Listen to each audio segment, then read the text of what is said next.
What if the reason you're not successful is actually you? And what if you sabotage yourself the most when you're actually closest to getting everything you want? It's not because you're lazy or broken. It's actually a silent biological war happening inside your brain right now. Welcome back to the Harry and Lily Show. Let's get into it. So we're speaking directly to you today because we have a really specific mission for this deep dive. Yeah, we really do. We are going to deconstruct the exact mechanics of why we just completely ruin our own lives. I mean, from dodging deadlines to sabotaging your sleep schedule. Oh, yeah, the revenge bedtime procrastination. Exactly. Or even destroying perfectly good relationships right when things start getting serious. We are completely tearing down this illusion that you just lacked discipline. Right, because by the time we wrap this up today, you're going to have the exact psychological tools to outsmart your own hardware. And honestly, that is the biggest, most toxic myth we need to bust right out of the gate, right? Oh, 100%. Because you look at your own behavior, eating the junk food you swore you wouldn't buy, or like scrolling on your phone for 3 hours when you have this massive project due. Right. Or randomly picking a fight with someone you love, and you tell yourself this story. You say, I'm weak, I lack willpower, I'm just a natural procrastinator. Yeah, the classic guilt trip. Exactly. But before we can even talk about stopping those behaviors, we have to understand the biological machine we are running on. Self-sabotage is not a character flaw. It is literally an evolutionary mismatch. Okay, let's unpack that because, I mean, it sounds like a really convenient excuse. I know. Hey, Like if I just sit on the couch eating chips instead of going to the gym, how is that an evolutionary mismatch and not just me being super lazy? because you do not have one single unified brain that makes logical decisions. That's the secret. You have multiple competing systems operating at the exact same time, and they want completely different things. So it's basically a war zone in there. It is a literal battleground inside your skull. So on one side, you have the prefrontal cortex. Okay. This is your rational, logical, long-term planner. It's the modern part of you that wants to build a successful career and get in shape and, maintain a healthy marriage. The adult in the room. Right, exactly. Yeah. But here is the critical flaw with the adult in the room. It operates like a battery, and it drains incredibly fast. Oh, right. And then on the other side of this battleground, you have the limbic system, Yep. which is this ancient, super primitive, highly reactive part of your brain. And let's be real, it does not care at all about your 5-year plan. Not even a little bit. It doesn't care about your self-actualization or your fitness goals. Its only mission is immediate survival. And in the wild, survival means seeking instant calories, instant pleasure, and avoiding absolutely any kind of discomfort or exertion. Exactly. And the brutal truth of our biology is that the limbic system is incredibly fast. Yeah. I mean, it reacts in milliseconds. Well- Yeah, it processes threats and impulses way, way before your logical brain even wakes up to realize what's happening. So this is where we run into that concept of temporal discounting, right? Because I've always found this super fascinating. Oh, yeah, it's huge. Explain why the primitive brain just completely ignores the future. So temporal discounting is basically a glitch in our dopamine system. Your primitive brain heavily discounts the value of future rewards. Okay, give me an example. Well, let's say you have a choice, right? You can eat a chocolate bar right now, or you can stick to your diet and lose 5 pounds in 3 months. Right.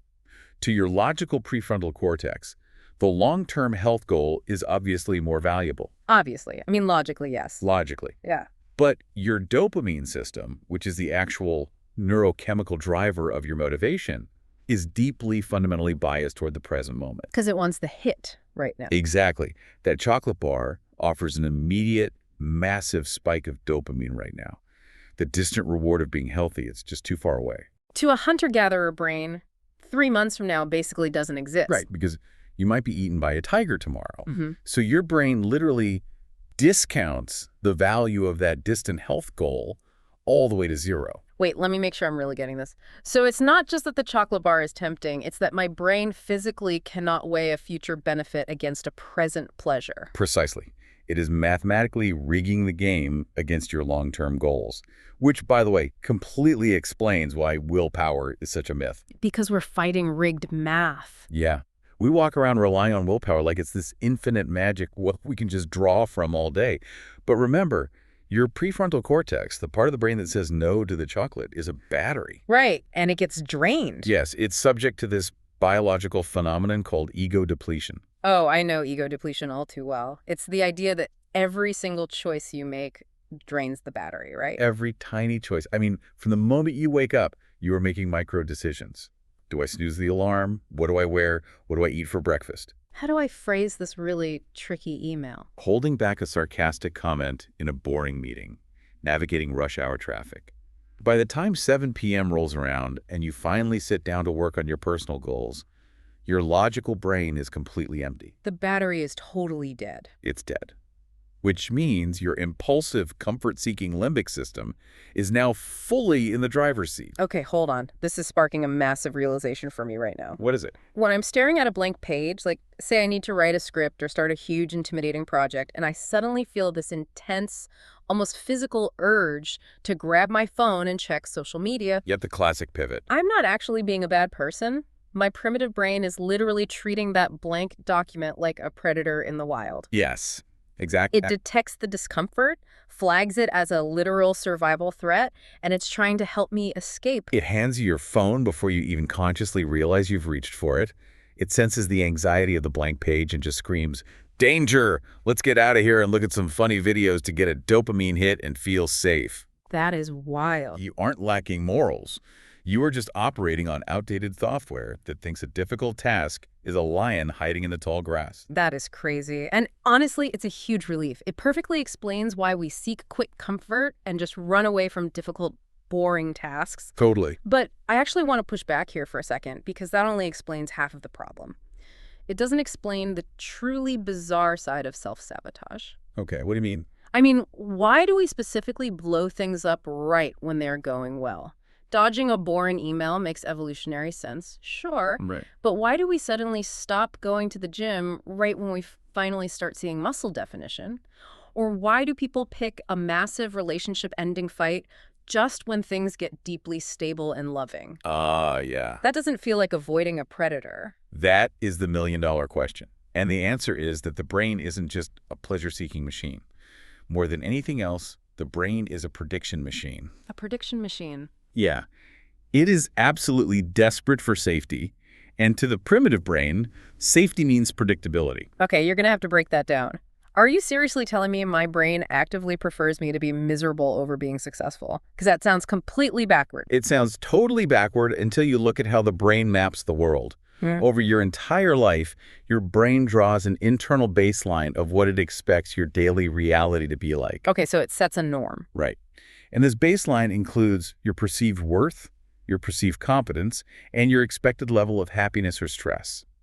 The brain's biggest fear, even bigger than the physical fear of failure, is uncertainty. Oh, it hates the unknown. It absolutely hates being wrong about its predictions. So if you grew up in chaos, your baseline just expects chaos. Exactly. So let's say you experience sudden success, you get a massive promotion, or you enter a genuinely healthy, loving relationship, or you start hitting all your fitness goals. Which sounds amazing. Right, but your reality suddenly shoots way up above your internal baseline. You would think your brain would be thrilled. Instead, it creates what neuroscientists call a prediction error. A prediction error. Wow. Yes. Your brain looks at this amazing, successful new situation and completely panics. It doesn't recognize this terrain. It doesn't know the rules here. Because it's completely unknown territory. And unknown means dangerous.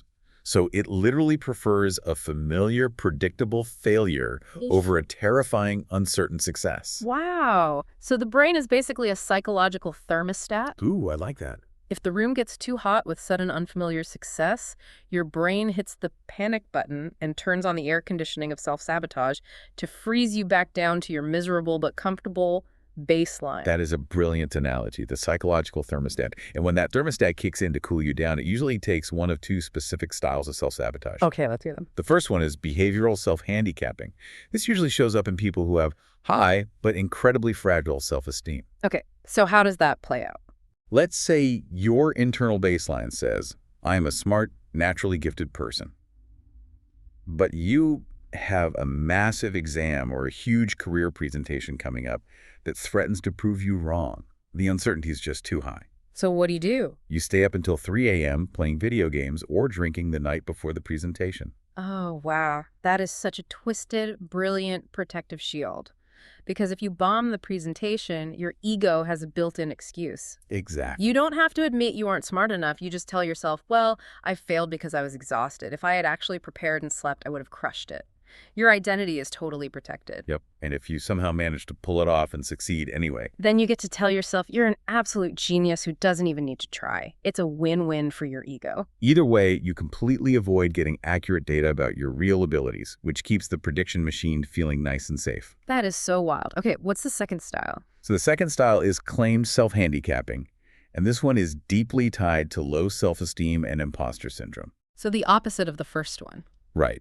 In this case, your internal baseline is set very low. You secretly believe you are a fraud or that you just aren't good enough. So when something great happens, say you get cast in a lead role or you get a massive promotion, the prediction error is huge. The thermostat detects way too much success. Exactly. So how do you cool it down in this scenario? By managing everyone else's expectations. You start constantly telling your boss or your friends, I'm just so overwhelmed right now, or I've been feeling really sick lately. Or I'm dealing with a lot of personal drama. Yeah. You are deliberately trading your actual long-term potential for the immediate safety of keeping people's expectations low. Because if they expect nothing from you, they can't be disappointed, and you could retreat back to your safe little baseline. Which honestly brings up a really painful question. Where does this baseline even come from? Like, why is it set so devastatingly low for so many of us? Yeah, it's tough. Why are we carrying around this outdated, self-destructive software into our 30s, 40s, and 50s? It almost always traces back to our origin story, specifically childhood. It's rooted in a psychological concept known as learned helplessness. Learned helplessness, like when an animal is trapped and just gives up. Exactly like that.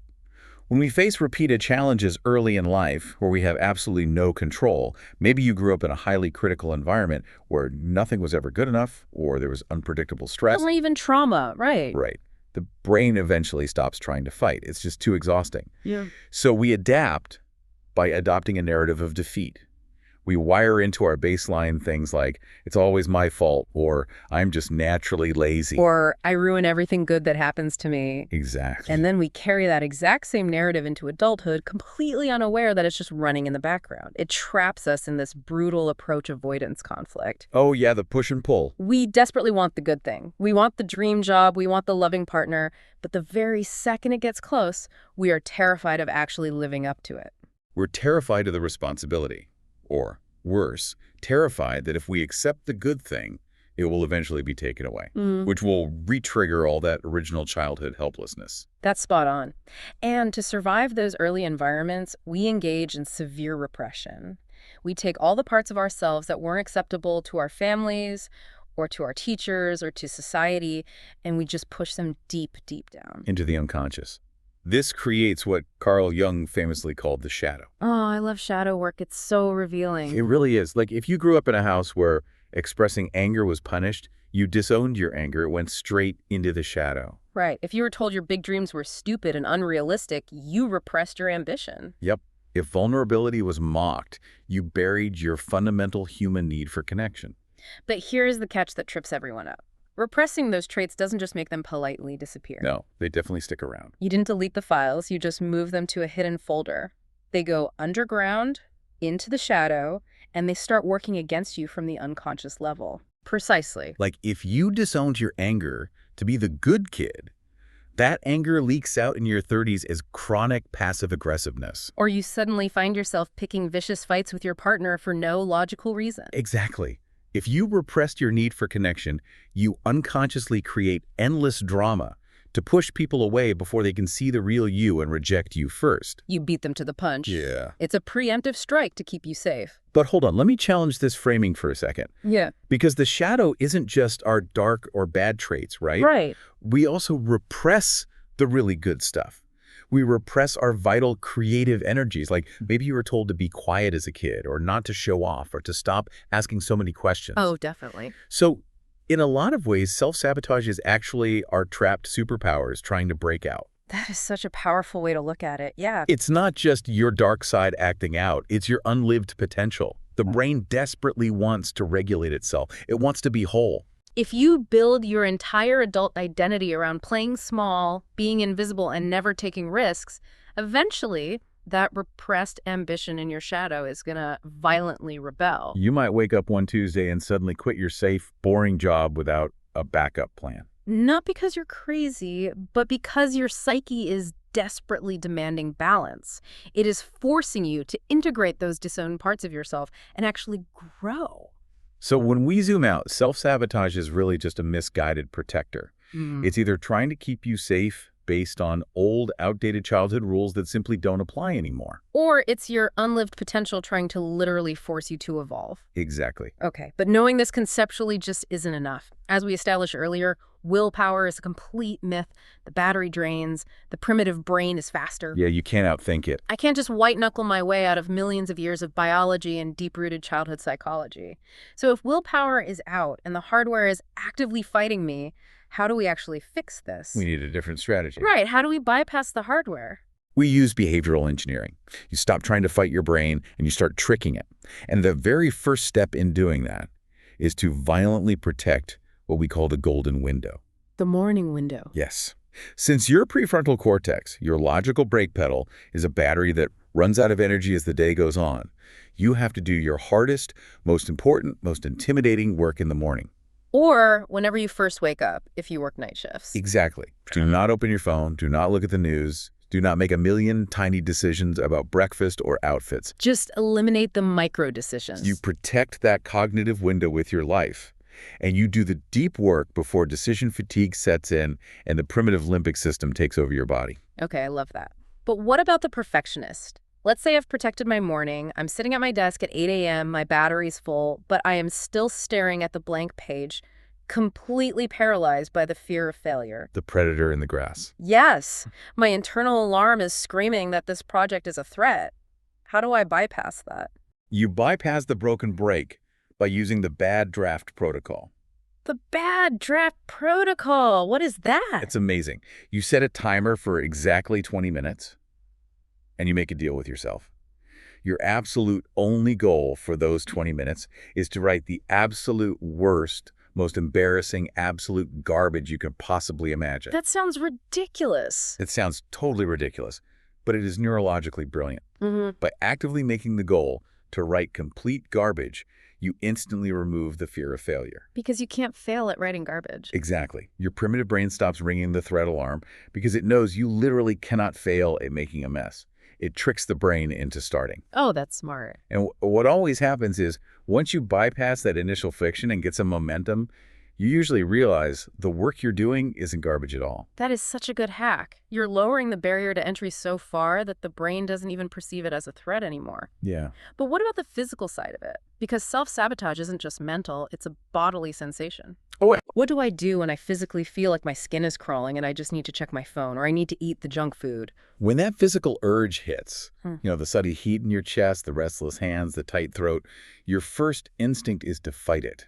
Do not fight it. Right, because when you fight it, you just give it more power. You're focusing all your attention on the craving. Exactly. Instead of fighting it, you use a clinical technique called urge surfing. Urge surfing. I like the sound of that. You grab a piece of paper or just note it in your head, and you objectively track it. You say, I am feeling an 8 out of 10 urge to check social media.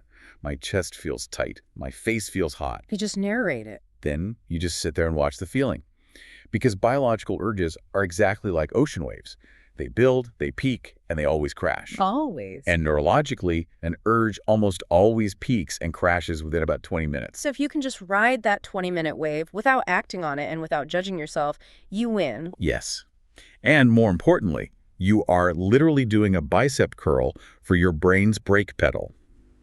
Every time you surf an urge without giving in, you are physically thickening the neural pathways of your impulse control. Honestly, all of this feels like bowling with the bumpers up. Yes.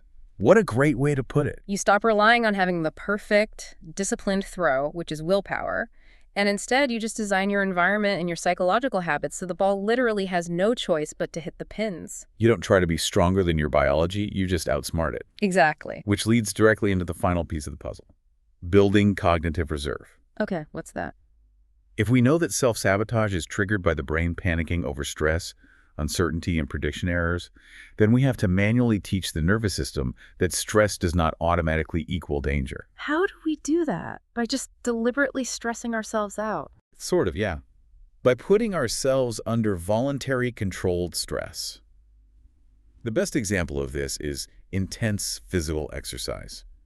Running, heavy weightlifting, or even something trendy like a cold plunge if your body can handle it safely. Right, because when you jump into an ice bath or do a really heavy sprint, your heart rate spikes, adrenaline floods your system, you are gasping for air. Your physical body is screaming that you are in immense stress. But your logical brain knows you are completely safe. Yeah. You are in control. You can step out of the cold plunge any second. Oh, I see where you're going with this. By doing this regularly, you are actively teaching your central nervous system that you can experience deep discomfort, panic, and stress, and still remain totally safe and in control. You expand your baseline window of tolerance. Exactly. So later, when real-life stress hits, like a massive promotion or a deeply vulnerable relationship, your brain doesn't instantly pull the emergency brake of self-sabotage. It says, hey, we've felt this heart rate before. We are safe. That makes so much sense. We are basically inoculating ourselves against the panic of the unknown. Yeah. So let's bring all of this together. The ultimate aha moment here is that self-sabotage is not a weakness. Not at all. It is not a moral failing, and it doesn't mean you are broken. It is simply your brain desperately trying to protect you from the unknown using outdated software from your childhood and from millions of years of human evolution. Right. But you are not what happened to you. You are what you choose to become today. Exactly. From this moment on, you need to treat your mistakes and your setbacks not as deep character flaws, but simply as data. Just data. When things go wrong, when you give in to an urge, it's just information. You use that data to adjust your environment for next time and start setting laughably small daily goals. Like what? I'm talking 5 minutes of effort on a project. Drink 1 glass of water. Because achieving those micro goals proves to your brain that you actually have agency and that you are capable of following through. The most dangerous enemy you will ever face isn't out there in the real world. It is the primitive voice inside your own head that says, this is too hard, or you don't deserve this. It's that silent machinery that prefers a familiar, cozy misery over a foreign, expansive happiness. So as we wrap up this deep dive, we want to leave you with this one lingering thought to really mull over. If you finally drop the safety blanket of your self-sabotage, who are you without your familiar struggles? Are you brave enough to find out?